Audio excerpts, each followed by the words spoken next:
নতুন ব্লগলৈ আপোনালোকক স্বাগতম জনাইছোঁ। আজিৰ দিনটো কি কৰোঁ সেইটো শ্বেয়াৰ কৰিবলৈ চেষ্টা কৰিম। ব'লক আপোনালোকৰ লগতো দেখুৱাবলৈ চেষ্টা কৰিম মানে মই কি কৰোঁ। বৰ্তমান আমি গৈ আছোঁ শ্বৰ্টকাটিং ৰাস্তা ভিতৰেৰে গৈ আছোঁ। এয়া চাওকচোন, এইটো এটা নেচাৰেল পৰিৱেশ, ধুনীয়া লাগে এইটো প্লেচ, মোৰ সঁচাই ভাল লাগে এইটো।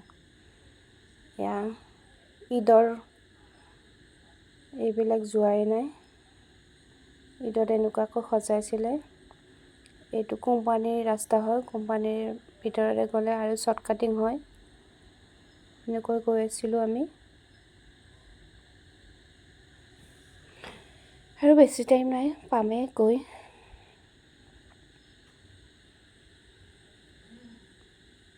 এয়া পালোৱে ঘৰ, এইজনী বাইদেউকো লগ পালোঁ, এইজনী বাইদেউৰ ঘৰতে গৈছিলোঁ। গৈ চাহ ফল মূল খাব দিলে, সেইটো ভিডিঅ' কৰাই নহ'ল। এয়া চাহ খালোঁ, কেকটো ঘৰতে বনাইছিলে, বহুত টেষ্টি হৈছে কেকটো। এয়া পিঠা চাহ, তাৰপিছত ভাত খালোঁ। যিহেতু আমি বেছি টাইম থকা নাই, জলদি ভাতকেইটা খাই ওলাই দিছোঁ। এয়া মাংস আছে, পোলাও দিছিলে, ভাত দিছিলে, লোকেল মুৰ্গী,